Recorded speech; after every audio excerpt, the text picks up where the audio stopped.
இன்றைக்கி தால் தட்கா எப்படி செய்யலான்னு பார்க்கலாம். அதுக்கு முன்னாடி எனக்கு கொஞ்சம் கோல்டு, ஸோ வாய்ஸ் கொஞ்சம் அட்ஜஸ்ட் பண்ணிக்கோங்க. ஓகே, ஒரு சின்ன டம்ளரில் நான் துவரம்பருப்பு எடுத்திருக்கேன். அடுத்து அதே டம்ளரில் சிறுபருப்பு எடுத்திருக்கேன். ரெண்டுமே ஈக்குவல் குவான்டிட்டியில் இருக்கணும்.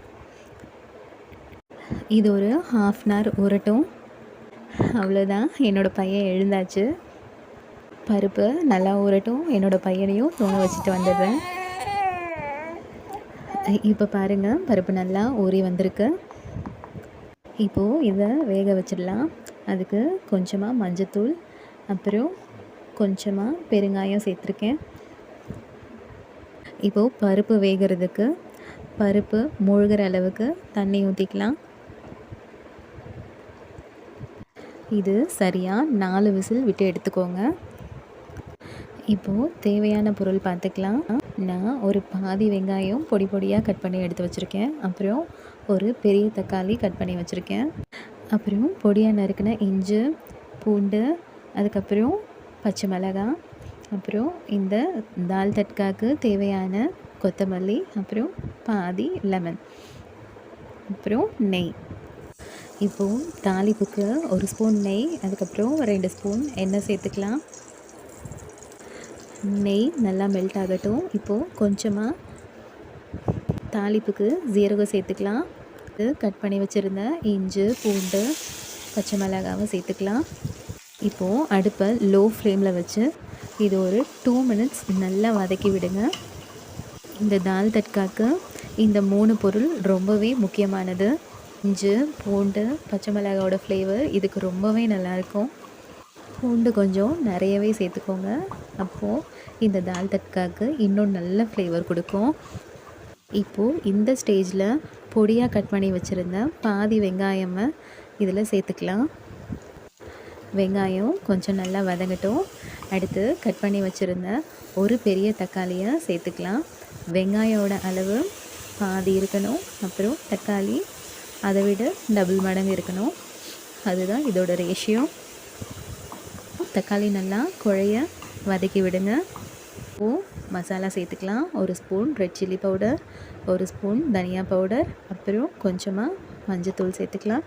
இப்போது இந்த தால் தட்காக்கு தேவையான உப்பு சேர்த்துக்கலாம்.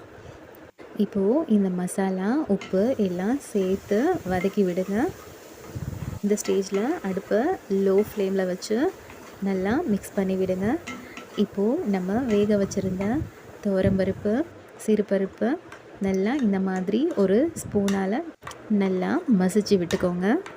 4 விசில்லையே பருப்பு இந்த மாதிரி நல்லா குழைய வெந்து வந்திருக்கும். இப்போது இந்த பருப்பை நம்ம வதக்கி வச்ச மசாலாவில் ஆட் பண்ணி நல்லா வதக்கி விடுங்க. அந்த மசாலாலாம் பருப்பில் பிளெண்ட் ஆகட்டும்.